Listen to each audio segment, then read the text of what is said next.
Victory church کی جانب سے آپ سب کو خوش آمدید۔ ملاکی کی کتاب پر یہ ہماری تیسری گفتگو ہے اور ہمیں پوری امید ہے کہ آپ سب خدا کے کلام سے برکت پا رہے ہیں۔ آج ہم ملاکی کے پہلے باب کی آیات 6 سے 14 کا ذرا گہرائی سے جائزہ لیں گے۔ کتاب مقدس کا یہ حصہ یہ ہمیں عبادت کے بارے میں بتاتا ہے، خاص طور پر یہ سوال کہ بھئی خدا کس قسم کی عبادت قبول کرتا ہے اور کون سی نہیں۔ جی بالکل، دراصل یہ آیات ایک طرح کا مکالمہ ہے۔ یوں سمجھ لیں کہ خدا اپنے لوگوں سے بات کر رہا ہے، اور خاص طور پر کہانوں سے، ان کے جو مذہبی رہنما تھے ان سے عبادت کے معیار پر، ان کے رویے پر سوال کر رہا ہے۔ اور یہ صرف اس زمانے کے لیے نہیں، یہ آج بھی ہمارے لیے بہت اہم ہے کہ خدا کے نزدیک قابل قبول عبادت کی اصل روح کیا ہے۔ تو آئیے شروع کرتے ہیں۔ بات شروع ہی ہوتی ہے خدا کے ایک بڑے، آپ کہہ لیں، چونکا دینے والے سوال سے۔ آیت 6 میں وہ فرماتا ہے، بیٹا باپ کی عزت کرتا ہے اور خادم اپنے مالک کی۔ پس اگر میں باپ ہوں تو میری عزت کہاں، اور اگر میں مالک ہوں تو میرا خوف کہاں؟ یہ تو بہت ہی براہ راست سوال ہے۔ خدا اپنے آپ کو بالکل بنیادی رشتوں کے حوالے سے پیش کر رہا ہے، باپ اور مالک۔ جی، اور یہ اس وقت کے معاشرے کے لیے بہت گہری بات تھی۔ دیکھیں، باپ کا احترام اور مالک کا ڈر یا عزت، یہ ان کی سماجی زندگی کی بنیاد تھی۔ تو خدا گویا کہہ رہا ہے کہ تم زمینی رشتوں میں تو یہ اصول مانتے ہو، لیکن جب میری بات آتی ہے تو یہ عزت، یہ خوف کہاں چلا جاتا ہے؟ یہاں عزت کے لیے جو عبرانی لفظ کبود استعمال ہوا ہے، اس کا مطلب صرف احترام نہیں، بلکہ وزن، اہمیت، جلال بھی ہے۔ خدا کہہ رہا ہے کہ تم مجھے اور میرے نام کو بہت ہلکا لے رہے ہو، کوئی وزن ہی نہیں دے رہے۔ اچھا، تو یہ صرف ظاہری ادب آداب کا معاملہ نہیں تھا؟ جی نہیں، بالکل نہیں، بلکہ ان کے دلوں میں خدا کی قدر و قیمت وہ کم ہو گئی تھی؟ بالکل، وہ اہمیت ہی نہیں دے رہے تھے جس کا وہ حقدار تھا۔ اور پھر خدا اپنی پہچان اور واضح کرتا ہے۔ رب الافواج فرماتا ہے، یہ کوئی معمولی باپ یا مالک نہیں ہے، یہ تو آسمانی لشکروں کا حاکم ہے، قادر مطلق خدا، وہ عظیم بادشاہ جس کا نام قوموں میں ہیبت والا، جلال والا ہے۔ ایسی ہستی کا تقاضا تو کئی زیادہ گہری تعظیم اور احترام کا ہے، لیکن ان کی عبادت میں یہ نظر نہیں آ رہا تھا۔ تو پھر یہ بے عزتی، یہ عملی طور پر کیسے نظر آ رہی تھی؟ آگے کتاب مقدس کیا بتاتی ہیں؟ آیت 7 میں خدا خود اس کی وضاحت کرتا ہے، تم میری قربانگاہ پر ناپاک روٹی گزراتے ہو۔ اور پھر وہ لوگ پوچھتے ہیں کہ ہم نے کس طرح تجھے ناپاک ٹھہرایا، جس پر خدا جواب دیتا ہے کہ تم خداوند کی میز کو حقیر جانتے ہو۔ اب یہ ناپاک روٹی، اس سے مراد غالباً ایسی قربانی ہے جو شریعت کے مطابق ناقص تھی یا پھر بے دلی سے پیش کی گئی تھی۔ یہ صرف روٹی کی بات نہیں، بلکہ ان تمام پیشکشوں کی طرف اشارہ ہے جو وہ لا رہے تھے۔ اور آگے تو مزید مثالیں بھی ہیں، جیسے آیت 8 میں اندھے، لنگڑے اور بیمار جانوروں کا ذکر ہے۔ یہ تو شریعت کے حکم کے صریحاً خلاف تھا، ہے نا؟ جی ہاں، بالکل۔ استثناء 15-21 اور کئی دوسری جگہوں پر واضح حکم تھا کہ خدا کے لیے قربانی بے عیب ہونی چاہیے، کامل۔ یہ اصول تو شروع سے ہی تھا۔ اب حابیل اور قائن کی کہانی یاد کریں۔ حابیل نے اپنے گلے کے پہلوٹے اور موٹے موٹے جانور پیش کیے، یعنی اپنا بہترین حصہ، اور وہ قبول ہوا۔ قائن کی پیشکش، جو شاید بہتر نہیں تھی، وہ رد ہو گئی۔ تو پیشکش ہمیشہ یہ دکھاتی ہے کہ پیش کرنے والے کے دل میں کیا ہے، وہ خدا کی کتنی قدر کرتا ہے۔ یہ اندھے، لنگڑے، بیمار جانور یہ ظاہر کر رہے تھے کہ ان کے نزدیک خدا کسی اچھی قیمتی چیز کا مستحق ہی نہیں ہے، وہ بس بچا کھچا جو کسی کام کا نہیں، وہ خدا کو دے رہے تھے۔ آپ نے پچھلی بار اسے ملاکی کی اخلاقیات کہا تھا، مطلب جو چیز تم اپنے علاقے کے گورنر کو دینے کی ہمت نہیں کر سکتے، وہ تم کائنات کے بادشاہ کو پیش کر رہے ہو۔ یہ واقعی ایک آئینہ دکھانے والا سوال ہے۔ آپ دیکھیں، اس زمانے میں کسی حاکم کو تحفہ دینا ایک سنجیدہ معاملہ تھا۔ اگر آپ کوئی ناقص تحفہ لے کر جاتے تو یہ نہ صرف آپ کی بے عزتی تھی، بلکہ حاکم کی بھی، اور اس کے نتائج خطرناک ہو سکتے تھے۔ تو خدا کہہ رہا ہے کہ تم مجھ سے اپنے زمینی حاکم سے بھی کمتر سلوک کر رہے ہو، اور یہ بات آج ہمارے لیے بھی اتنی ہی اہم ہے۔ ہم اپنی زندگیوں میں خدا کو کیا پیش کرتے ہیں؟ کیا ہم اسے اپنا بہترین وقت دیتے ہیں، اپنی بہترین توانائی، اپنی بہترین صلاحیتیں، اپنے بہترین وسائل، یا صرف وہ جو بچ جاتا ہے، جو ہمارے لیے کم اہم ہے؟ اور آیت 9 میں تو ایسا لگتا ہے جیسے خدا، آپ کہہ لیں، طنز کر رہا ہے کہ ایسی حالت میں تم مجھ سے رحم کی امید کیسے رکھتے ہو؟ اب رب الافواج فرماتا ہے کہ خدا سے منت کرو کہ وہ ہم پر رحم کرے۔ جب تمہارے ہاتھ سے یہ سب کچھ ہوا تو کیا وہ تم میں سے کسی کی خاطرداری کرے گا؟ جی، یہ ایک طرح کی تنبیہ ہے۔ وہ کہہ رہا ہے کہ جب تمہاری عبادت، تمہاری پیشکشیں ہی ایسی ناقص ہیں، بے دلی پر مبنی ہیں، تو تم کس منہ سے مجھ سے برکت مانگتے ہو، مہربانی کی توقع رکھتے ہو؟ یہ ظاہر کرتا ہے کہ ہماری عبادت کا تعلق صرف رسم پوری کرنے سے نہیں، بلکہ خدا کے ساتھ ہمارے تعلق سے ہے، اس کی خوشنودی حاصل کرنے سے ہے، اور ناقص عبادت اس تعلق کو خراب کرتی ہے۔ خدا کی ناراضگی یہاں تک بڑھ جاتی ہے کہ وہ آیت 10 میں ایک انتہائی آپ کہہ لیں سخت بات کہتا ہے، کاش کہ تم میں کوئی دروازوں کو بند کر دیتا کہ تم میری قربان گاہ پر بے فائدہ آگ نہ جلاتے۔ رب الافواج فرماتا ہے، مجھے تم سے کچھ خوشی نہیں اور میں تمہارے ہاتھ سے ہدیہ قبول نہ کروں گا۔ یہ تو بہت ہی سنگین اعلان ہے۔ خدا کہہ رہا ہے کہ ایسی عبادت سے تو بہتر ہے کہ ہیکل کے دروازے ہی بند کر دیے جائیں۔ یہ واقعی چونکا دینے والی بات ہے۔ ہم اکثر سوچتے ہیں کہ بھئی کچھ نہ ہونے سے کچھ ہونا بہتر ہے، لیکن خدا کے نزدیک ایسا نہیں۔ بے عزتی کے ساتھ، بے دلی سے، ناپاکی کے ساتھ کی جانے والی عبادت سے بہتر ہے کہ عبادت نہ کی جائے۔ یہ خدا کو اتنی ناگوار تھی کہ وہ کہہ رہا ہے بس کرو یہ ڈرامہ، یہ بے فائدہ آگ جلانا بند کرو۔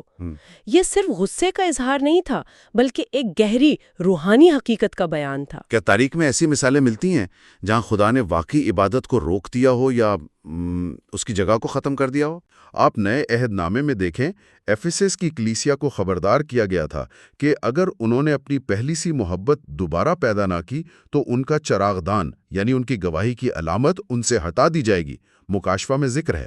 اور پھر 70 عیسوی میں یروشلم کے ہیکل کی تباہی، جو یہودیوں کے لیے عبادت کا مرکز تھا، اسے بھی اسی پس منظر میں دیکھا جا سکتا ہے کہ قوم کی مسلسل نافرمانی اور خدا کی قدر نہ کرنے کا نتیجہ تھا۔ دیکھیں، عبادت ایک بہت بڑا اعزاز ہے۔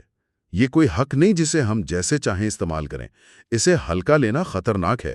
یعنی خدا یہ واضح کر رہا ہے کہ اسے ہماری ناقص عبادت کی کوئی ضرورت نہیں ہے۔ بالکل۔ اور اگلی آیت 11 اسی نقطے کو اور واضح کرتی ہے۔ خدا کہتا ہے کہ اگر تم میری عزت نہیں کرو گے تو اس سے میرا جلال کم نہیں ہو جائے گا۔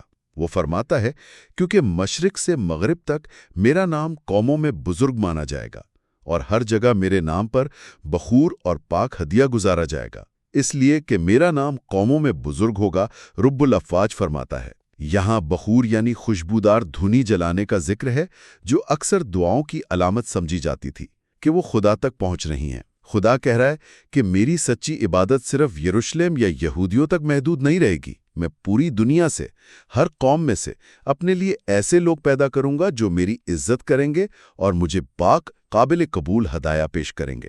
یہ تو ایک طرح سے ان لوگوں کو چیلنج بھی ہے اور ایک عالمی نظریہ بھی دیتا ہے کہ خدا کا منصوبہ کسی ایک قوم تک محدود نہیں۔ یقیناً یہ ان کی تنگ نظری پر بھی ایک چوٹ ہے۔ وہ شاید یہ سمجھ رہے تھے کہ خدا ان کی عبادت کا محتاج ہے، لیکن خدا واضح کر رہا ہے کہ نہیں، اگر تم اپنی ذمہ داری پوری نہیں کرو گے تو میں دوسروں کو یہ اعزاز بخش دوں گا۔ تو اب سوال یہ پیدا ہوتا ہے کہ ان کی عبادت میں یہ ساری خرابیاں کیوں تھیں؟ یہ ناقص قربانیاں، یہ بے دلی، اس کی وجہ کیا تھی؟ آیات 12 سے 14 شاید اس پر کچھ روشنی ڈالتی ہیں۔ جی، یہ آیات ان رویوں کو بے نقاب کرتی ہیں جو اس سب کے پیچھے تھے۔ آیت 12 کہتی ہے، تم یہ کہہ کر اسے یعنی خداوند کی میز کو ناپاک کرتے ہو کہ خداوند کی میز ناپاک ہے اور اس کا پھل یعنی اس کی غذا حقیر ہے۔ اور آیت 13 میں ہے، تم یہ بھی کہتے ہو، دیکھو یہ کیسی زحمت ہے، اور اس کے خلاف ناک بھون چڑھاتے ہو اور لوٹ کے مال اور لنگڑے اور بیمار کو لاتے ہو۔ یہاں ہمیں کم از کم 3 بنیادی مسائل نظر آتے ہیں۔ پہلا کیا ہے ان میں سے؟ پہلا ہے ایک تنقیدی اور شکوہ کرنے والا دل۔ وہ خدا کی عبادت، اس کے احکام، اس کی قربانی گاہ، حتیٰ کہ اس قربانی سے ملنے والے حصے کو بھی حقیر جان رہے تھے۔ وہ کہہ رہے تھے یہ کیسی زحمت ہے، مطلب عبادت ان کے لیے خوشی اور اعزاز نہیں رہی تھی، بلکہ ایک بوجھ بن گئی تھی۔ جب خدا کی خدمت یا عبادت بوجھ لگنے لگیں تو یہ ایک خطرناک نشانی ہے کہ دل میں کچھ گڑبڑ ہے۔ یہ ظاہر کرتا ہے کہ خدا کے ساتھ وہ محبت، وہ شکر گزاری کا رشتہ کمزور پڑ گیا ہے۔ اور دوسرا رویہ کیا تھا؟ دوسرا رویہ تھا خود غرضی۔ کاہن جو عبادت کے نگہبان تھے، وہ شاید اپنی سہولت یا اپنے فائدے کے لیے لوگوں کو ناقص قربانیاں لانے دے رہے تھے۔ ہو سکتا ہے وہ لوگوں کو ناراض نہیں کرنا چاہتے تھے، یا شاید انہوں نے سوچا کہ چلو ناقص جانور بھی ہماری اپنی ضرورتیں تو پوری کر ہی دیں گے۔ ان کی توجہ خدا کی عزت پر نہیں تھی، اس کے معیار پر نہیں تھی، بلکہ اپنی ذات پر مرکوز ہو گئی تھی۔ یہ آج بھی بہت متعلقہ ہے۔ کیا ہم کلیسیا یا اپنی شخصی عبادت میں اس لیے آتے ہیں کہ مجھے کیا ملے گا، یا اس لیے کہ میں اپنے عظیم خدا کو کیا پیش کر سکتا ہوں؟ جب عبادت کا مرکز خدا کی بجائے ہم خود بن جائیں تو وہ عبادت ناپاک ہو جاتی ہے۔ یہ واقعی بہت اہم نکتہ ہے۔ اور تیسرا رویہ جو آیت 14 میں نظر آتا ہے وہ ہے منافقت اور دھوکہ دہی۔ آیت 14 اس شخص پر لعنت بھیجتی ہے جو منت مانتا ہے اور اس کے گلہ میں نر جانور موجود ہے، پر وہ خداوند کے لیے عیب دار کی قربانی گزراتا ہے۔ ذرا سوچیں، ایک شخص سب کے سامنے منت مانتا ہے کہ میں خدا کو ایک بہترین جانور دوں گا، بڑا مذہبی، بڑا خدا ترس نظر آتا ہے۔ اس کے پاس وہ بہترین جانور ہے بھی، لیکن جب قربانی دینے کا وقت آتا ہے تو وہ چپکے سے ایک عیب دار کمتر جانور لے آتا ہے۔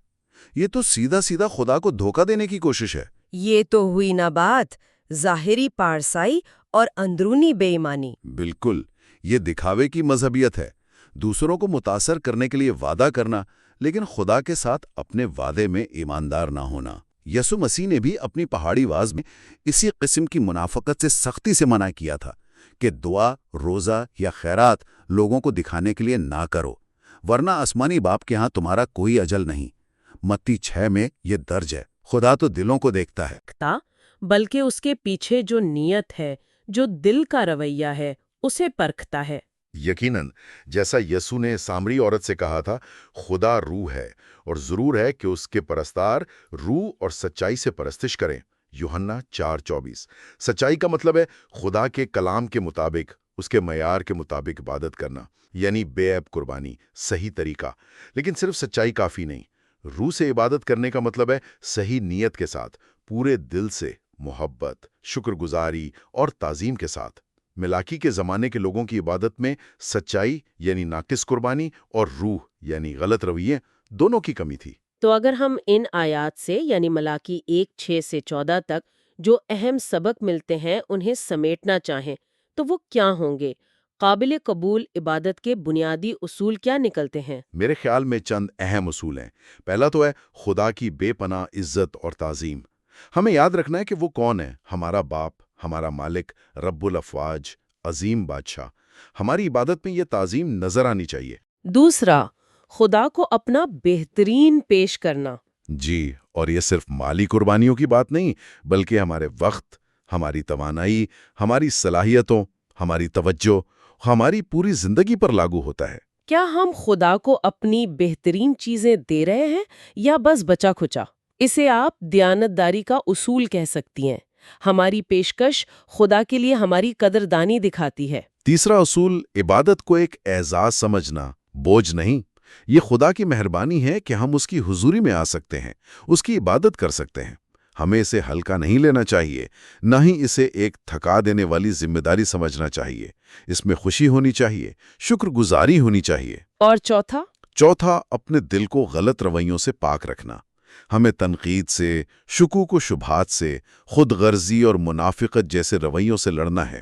یہ وہ چیزیں ہیں جو ہماری عبادت کو خدا کی نظر میں ناپاک بنا سکتی ہیں۔ ہمیں روح اور سچائی سے، یعنی صحیح نیت اور خدا کے کلام کی فرمانبرداری میں عبادت کرنے کی کوشش کرنی ہے۔ یہ اصول واقعی بہت گہرے ہیں اور صرف اس زمانے کے لوگوں کے لیے نہیں بلکہ آج ہمارے لیے بھی 21ویں صدی میں اتنے ہی اہم ہیں۔ بلا شبہ یہ چیلنج آج بھی اتنا ہی زندہ ہے۔ ہم سب کو اپنے آپ سے پوچھنے کی ضرورت ہے، میری ذاتی عبادت کیسی ہے؟ کلیسیا میں میری اجتماعی عبادت، میری روزمرہ کی زندگی میں خدا کی خدمت، کیا یہ ان اصولوں کی عکاسی کرتی ہے؟ کیا میں واقعی اپنے عظیم بادشاہ کو وہ عزت، وہ بہترین حصہ، وہ سچا اور پرجوش دل دے رہا ہوں جس کا وہ حقدار ہے؟ یا کہیں میں بھی انجانے میں ویسی ہی ناقص قربانیاں تو نہیں چڑھا رہا؟ یہ واقعی غور و فکر کا مقام ہے۔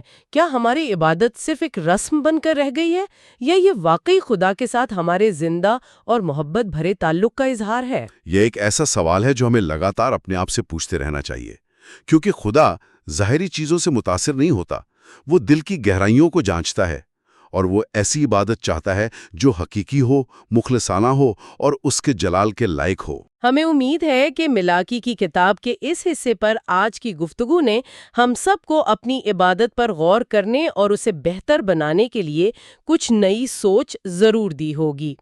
خدا آپ سب کو برکت دے۔ اگر آپ کو یہ گفتگو پسند آئی ہے اور آپ وکٹری چرچ کے مزید پیغامات سننا چاہتے ہیں تو ہمارے چینل کو سبسکرائب کرنا اور اس ویڈیو کو دوسروں کے ساتھ شیئر کرنا نہ بھولیں۔